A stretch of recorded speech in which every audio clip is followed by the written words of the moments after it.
दोस्तों, जंग के 7वें दिन आज ईरान ने इजराइल पर सबसे बड़ा हमला बोला है।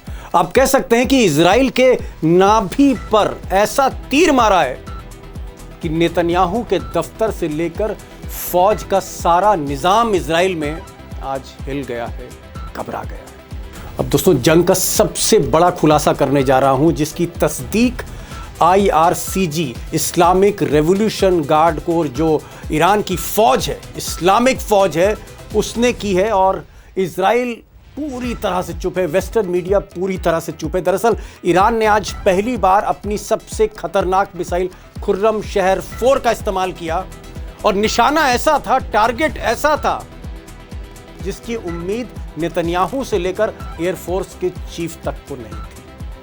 IRGC के सूत्रों के मुताबिक ईरान की खुर्रम शहर मिसाइल 4 जेरूसलम के पास सेंट्रल इजराइल में सबसे सीक्रेट ठिकाने C.Mika, जो एयरफोर्स का सीक्रेट बेस है, वहां पर जाकर मिसाइल गिरी। अब दरअसल इस एयरफोर्स के सीक्रेट बेस पर कोई फाइटर जेट या हेलीकॉप्टर नहीं खड़े थे, बल्कि यहां पर इजराइल का सबसे, आप कह सकते हैं, गोपनीय परमाणु हथियारों का ठिकाना है, स्टोर है। और IRGC के सूत्रों के मुताबिक यहीं पर सबसे घातक हथियार स्टोर किए गए। हालांकि आधिकारिक तौर पर ऑफिशियली इजराइल ने आज तक ये नहीं माना है, स्वीकार नहीं किया है कि उसके पास न्यूक्लियर वेपन है, लेकिन रशिया, चाइना, ईरान और कई मुल्कों का मानना है, इंटेलिजेंस एजेंसियों का मानना है कि इसी बेस पर C.Mika पर इजराइल के पास न्यूक्लियर वेपन है, और ये वेपन अमेरिका की मदद से ही तैयार किए गए। अब ऐसा कहा जा रहा है कि रशियन इंटेलिजेंस इनपुट के आधार पर ये हमला IRGC ने, यानी इस्लामिक फौज ने, इस बेस पर किया है। खुर्रम शहर मिसाइल 4 से हाई स्पीड मिसाइल है, हाइपरसोनिक मिसाइल है, 12 मिनट में तेहरान से इजराइल के किसी भी शहर में पहुंच सकती है। 14,000 से 15,000 किलोमीटर प्रति घंटे की रफ्तार से, और मारक क्षमता इतनी है, तेजी इतनी है कि इजराइल का आयरन डोम इसे रोक नहीं सकता। अब दोस्तों, ये मिसाइल कहां गिरी? ये मिसाइल सीधे इस C.Mika एयरबेस के रडार पर जाकर लगी, और रडार, जो सबसे महंगा रडार है इजराइल के पास, पूरी तरह से ध्वस्त हो गया। आप कह सकते हैं कि इस रडार के ध्वस्त होने के बाद परमाणु ठिकाने का जो दरवाजा है टूट गया, या यूं कहें, आज IRGC की मिसाइल ने उसे तोड़ दिया। अब दोस्तों, अमेरिकन एजेंसी CIA को ऐसा लगता है कि ये जो हमला आज हुआ है न्यूक्लियर ठिकाने पर, सीक्रेट न्यूक्लियर ठिकाने पर, इसके पीछे ईरान तो है, लेकिन ईरान के पीछे रशिया है। रशिया की जो इंटेलिजेंस एजेंसीज हैं, ये इनपुट वहीं से ईरान को गया है, और इस खबर को ब्रेक किया अमेरिका के सबसे बड़े अखबार वॉशिंगटन पोस्ट। वॉशिंगटन पोस्ट ने लिखा कि जंग को लेकर सबसे सेंसिटिव, सबसे सीक्रेट जानकारियां रशियन इंटेलिजेंस ईरान की फौज के साथ शेयर कर रही है, जिसके कारण इस रडार को ध्वस्त किया गया परमाणु ठिकाने पर। इसके अलावा जो अमेरिकन बेसिस हैं, चाहे वो दुबई में हैं, चाहे वो कतर में हैं, चाहे वो कुवैत में हैं, चाहे वो बहरीन में, उनको भी जिस तरह से ईरान ने नष्ट किया है, उसके पीछे रशियन इंटेलिजेंस है। यानी कहीं ना कहीं पुतिन अब पूरी तरह से मदद कर रहे हैं ईरान की, और इसको लेकर ट्रंप और नेतन्याहू बहुत ज़्यादा बेचैन हैं कि किस तरह से रशियन इंटेलिजेंस सैटेलाइट की मदद से लाइव इंफॉर्मेशन पास ऑन कर रही है ईरान को, और ईरान एक खतरा बनकर उभरता चला जा रहा है। अब दोस्तों, जाहिर तौर पर ये जो नया डेवलपमेंट वॉर में है, उससे 2-3 बातें बड़ी क्लियर हैं। एक तो ईरान के पास सारी इंटेलिजेंस है, इजराइल के मिलिट्री मूवमेंट की, इजराइल के एयरबेस की, इजराइल की स्ट्रैटेजी की, जिसकी तस्दीक वॉशिंगटन पोस्ट ने की है। दूसरा कि ईरान आज इजराइल के सबसे सीक्रेट न्यूक्लियर ठिकाने पर पहुंच गया। तीसरा, उसने उस न्यूक्लियर ठिकाने पर रडार सिस्टम को ध्वस्त कर दिया। कहीं ना कहीं आज ईरान ने मैसेज दे दिया है नेतन्याहू को कि नाभि में जो अमृत है, वहां तक मैं पहुंच चुका हूं, वहां तक मिसाइल पहुंच चुकी, और हो सकता है कि अगला टारगेट ये परमाणु ठिकाना भी हो सकता है, जहां से जंग पूरी तरह से बदल जाएगी। तो दोस्तों, अभी तक इस जंग में आप देख रहे थे कि पिछले 7 दिन में मिलिट्री एयरबेस जो गल्फ़ में अमेरिका के हैं उनको टारगेट किया जा रहा था। उसके बाद जो अमेरिकन एम्बेसीज़ हैं उनको टारगेट किया जा रहा था, कंसुलेट को टारगेट किया जा रहा था, और धीरे धीरे ये टारगेट रिफाइनरी और गैस प्लांट्स की तरफ भी बढ़ा। लेकिन अब ये टारगेट एक नेक्स्ट लेवल पे चला गया, यानी जो न्यूक्लियर सीक्रेट न्यूक्लियर सेंटर्स हैं, ठिकाने हैं, ये टारगेट अब वहाँ तक जा रहा है। और ये एक रीच है ईरान की, ये एक कहीं ना कहीं रशिया की एक जो बैकिंग है ईरान के पास, या चाइना की जो इनपुट्स हैं, वो उसकी ताकत को दिखा रहा है कि किस तरह से ईरान के पास हर वो खुफिया जानकारी है जो अमेरिका सोच भी नहीं सकता है। तो सवाल है कि आगे होने क्या जा रहा है। क्या ट्रंप और नेतन्याहू ने ईरान को अंडर एस्टिमेट कर लिया था, कम करके आंका था? यही सवाल मैंने आज अमरीश मिश्रा जी से पूछा, ईरान के एक्सपर्ट हैं, इजराइल के एक्सपर्ट हैं, और मैंने उनसे ये भी पूछा है कि जिस तरह से इस न्यूक्लियर साइट की जो रडार है आज ध्वस्त की गई है, ये मैसेज क्या है? ये इजराइल को मैसेज क्या है कि हम आपके छाती तक पहुंच चुके हैं? अमरीश जी, पहला सवाल करने से पहले एक गुजारिश मैं आज दोस्तों से करना चाहूँगा कि अमरीश मिश्रा जी का जो यूट्यूब चैनल है उसको आप ज़रूर सब्सक्राइब करें। स्पेलिंग आप देख रहे हैं, इसी स्पेलिंग को आप यूट्यूब के उस पर आप सर्च पे टाइप करिए, चैनल आ जाएगा। इसलिए मैं कह रहा हूँ, गुजारिश कर रहा हूँ, क्योंकि अगर ईरान और इजराइल की जो जंग है इसमें आप अंदर की और जानकारियाँ जानना चाहते हैं तो अमरीश जी को ज़रूर देखिए। हिंदुस्तान के इस वक्त टॉप एक्सपर्ट हैं ईरान के, पिछले कई बरसों से सारा फोकस है, वॉर हिस्टोरियन है। अब मैं सवाल पर आता हूँ अमरीश जी, सवाल मेरा ये है कि आज जिस तरह से नई मिसाइलों के साथ हमला हुआ है, खुर्रम शहर 4 या फिर फतेह या बाकी मिसाइलें, ये जो जखीरा निकाला है ईरान ने, जिसमें हाइपरसोनिक मिसाइलें, हाई स्पीड 13,000 14,000 किलोमीटर प्रति घंटा 12 मिनट में जो तेहरान से इजराइल ट्रेवल कर रही हैं, उससे इजराइल पूरी तरह से हिला हुआ है। लेकिन जो सबसे बड़ी बात है कि ये मिसाइल आज इजराइल के सीक्रेट न्यूक्लियर सेंटर्स पर भी पहुंची है, यानी दुखती रग पकड़ ली है। मैं जानना चाहूंगा कि ये जो जानकारी है ये आपको कहां से मिली? देखिए, ये जानकारी मुझे फारसी में मिली, और फारसी में जो ईरान की कुछ संस्थाएं हैं जो सेना से जुड़ी हैं, वो जो अपनी खबर लिमिटेड सर्कल को देती है, वहां से मिली। उस जगह का नाम जो इजराइल में है उसका नाम है सीदौत मीका। जी हाँ, स्पेलिंग देख सकते हैं दोस्तों, आप स्पेलिंग देख सकते हैं और उसको सीदौत फिर मीका, आप गूगल पे ये सर्च भी कर सकते हैं। जी जी, ये साउथ इजराइल में है। नेजिव, जहां पर लोग समझते हैं कि इजराइल का डिमोना रिएक्टर है, उसकी थोड़ी न्यूक्लियर का। दूरी पे है न्यूक्लियर, जो न्यूक्लियर रिएक्टर है, लोग सोचते हैं। नेजिव में जो है वो तो दुनिया को दिखाने के लिए, लेकिन ये जो सीक्रेट लोकेशन है जो नेजिव से करीब 40-50 किलोमीटर दूर है, पहाड़ियों में है, ये है सिदौत मीका। और यहां पर इजराइल की न्यूक्लियर वेपन्स यहां छुपे हैं।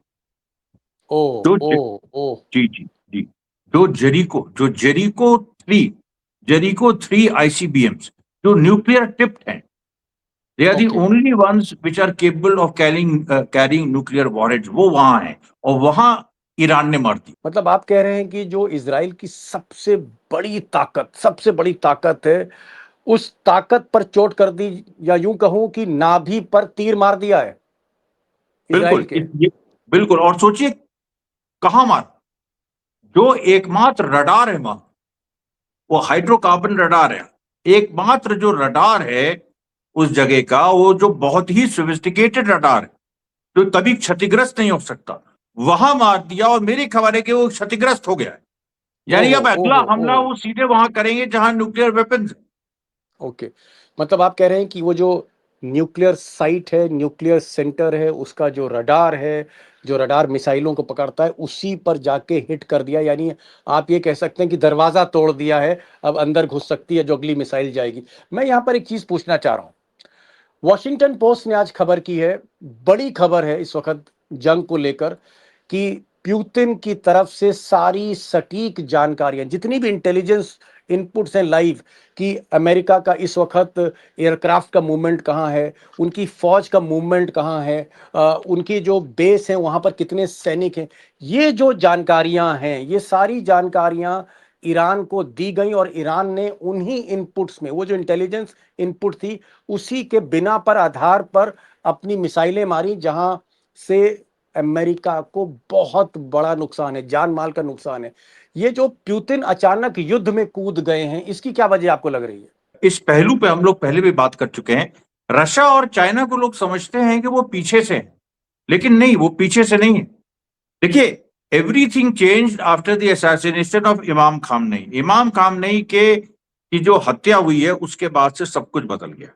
पुतिन जो पर्सनली रिस्पेक्ट करते थे इमाम खामनेई को, वो बहुत ज्यादा व्यक्तिगत रूप से हर्ट हुए हैं। चाइना का तो ये मानना ही था कि अमेरिका यहां तक जाएगा, और अमेरिका गया वहां तक, तो चाइना भी, क्योंकि कम्युनिस्ट पावर है, उसको अमेरिका का डाउनफॉल चाहिए, इसलिए वो ईरान का समर्थक है। तो इसलिए देखिए, यहां पर क्या है कि रशिया तो अपनी जो इंटेलिजेंस है, अपनी, इसीलिए देखिए इतने प्रिसाइज लोकेशन पे ईरान मार पा रहा है, क्योंकि वो जो रशिया के पास सोवियत यूनियन के जमाने से केजीबी की जो इंटेलिजेंस है, और फिर अभी जो रशिया की सीक्रेट सर्विस है, और पुतिन भी कहां से आते हैं? केजीबी से आते हैं। पूरी दुनिया में केजीबी फेमस है। तो वो उन्होंने वो इंटेलिजेंस शेयर कर दी ईरान से, जो उन्होंने चाइना के अलावा किसी और से शेयर नहीं की कभी। नहीं नहीं, ये जो आप बता रहे हैं, ये जो न्यूक्लियर साइट है सी डॉट, क्या आपको लगता है कि इजराइल के पास न्यूक्लियर वेपन्स हैं? क्योंकि इजराइल ने कभी ऑफिशियली आधिकारिक स्तर पर नहीं माना, लेकिन ईरान कहता है, ईरान का कहना है, हिजबुल्लाह का कहना है, बाकी मुल्कों का कहना है, रशिया का कहना है, चाइना का कहना है कि इजराइल के पास न्यूक्लियर वेपन्स हैं।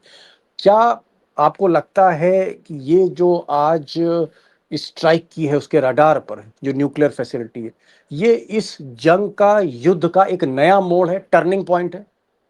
100%। ये देखिए, इससे इजराइल को ये समझ में आ गया है कि अब उसका वजूद सुरक्षित नहीं है, क्योंकि ओके। इजराइल ने अपना वजूद सुरक्षित एक ही चीज से किया था, न्यूक्लियर वेपन से।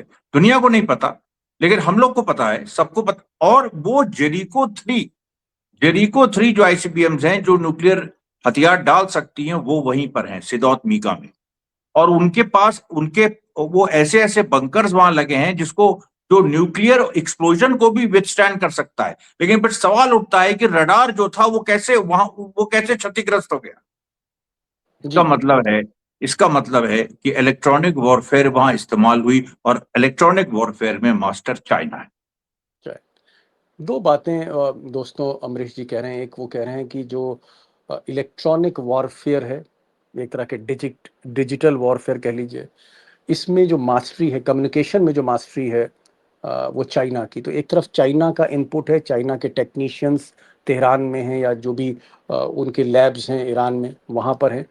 दूसरी तरफ जो इंटेलिजेंस इनपुट है कि आर्मी का मूवमेंट कहाँ हो रहा है, एयरक्राफ्ट का मूवमेंट कहाँ हो रहा है, फाइटर जेट्स किस बेस पर हैं, कहाँ से उड़ेंगे, मिसाइलों का जखीरा का, ये सारी जानकारियां जो बहुत ज़रूरी जानकारियां हैं, ये रूस जो है वो ईरान को दे रहा है। तो ईरान के पास टेक्नोलॉजी जो है वो चाइना की है, और जो इंटेलिजेंस है वो रशिया की है, और जो मिसाइल है उसकी खुद की मेहनत की है, 20 साल की मेहनत की। और इस कॉम्बिनेशन को अगर आप समझेंगे तो ऐसा लगता है, जैसा कि अमरीश भी कह रहे हैं और बाकी जो वॉर क्रिटिक्स हैं वो भी कह रहे हैं, कि कहीं ना कहीं इसमें ट्रंप फंसते हुए दिख रहे हैं, और ट्रंप को एहसास होने लगा है कि वो इस युद्ध की दलदल में फंसते जा रहे हैं नेतन्याहू के चक्कर में।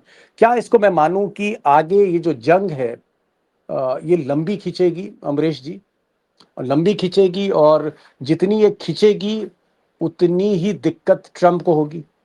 देखिए, ट्रंप एक बड़े दलदल में फंस गया, और उनके आज के ट्वीट से वो जाहिर होता है, क्योंकि उन्होंने एक तरफ कहा कि ईरान को सरेंडर करना होगा, दूसरी तरफ वो कह रहे हैं कि हम किसी भी धार्मिक नेता से बात कर सकते हैं। सीधे तौर पे उन्होंने दो बातें कह दी। अब यहां पर देखिए, ट्रंप को समझ में आ रहा है, जो वहां पर जो उनका जो इन्फॉर्म्ड ओपिनियन है, अमेरिका के एक्सपर्ट्स, वो भी उनको यही कह रहे हैं कि इससे आप रशिया, चाइना, ईरान से एक साथ लड़ रहे हो, और वो संभव नहीं है। ये तीनों से लड़ना संभव नहीं है। और इसमें जो है, ट्रंप अब पीछे हटने की कोशिश कर रहे हैं, लेकिन पीछे कोई रास्ता नहीं है। आगे कुआं अब पीछे खाई, वही वाली स्थिति बन रही है ट्रंप। आगे कुआं है, पीछे खाई है, ट्रंप फंस रहे हैं, उधर नेतन्याहू आज थोड़ा-सा आप कह सकते हैं प्रेशर में आ गए हैं जब से उनकी सीक्रेट न्यूक्लियर साइट पर आज उसी के पास रडार है, उस पर हमला कर दिया मिसाइल से ईरान ने। दूसरी बड़ी चीज़ दोस्तों जो इस युद्ध में आज हुई वो ये कि ईरान अभी तक जो हमले कर रहा था पिछले 6 दिनों से वो अपनी पुरानी मिसाइलों से हमले कर रहा था जो 2012-2014 की मिसाइलें हैं। लेकिन पहली बार अब वो नई technology high speed, high range मिसाइलों के साथ मैदान में कूदा है और ये ऐसी मिसाइलें हैं जिसको जो आयरन डोम है इज़राइल का वो रोक नहीं पा रहा है, एयर डिफेंस सिस्टम जो है वो रोक नहीं पा रही। और अगर ये मिसाइल न्यूक्लियर सेंटर पर गिरती है तो मैंने जैसे पहले कहा कि सीधे नाभि पर चोट है, नाभि पर चोट है जहां पर न्यूक्लियर का अमृत छुपा है। तो ये एक बहुत क्रूशल पॉइंट है कि जंग एक ऐसी जगह पहुंच रही है जहां कुछ भी हो सकता है।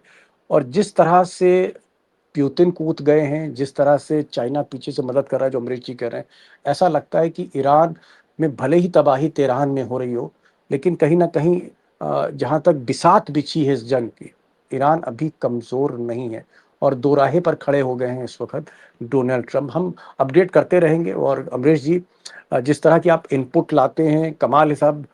कई हमने जो है एक्सपर्ट्स देखे लेकिन आपकी जो जानकारी है, आपका जो डेडिकेशन है उसका कोई सानी नहीं है। Thank you so much mister Amrish Mishra for joining this programme.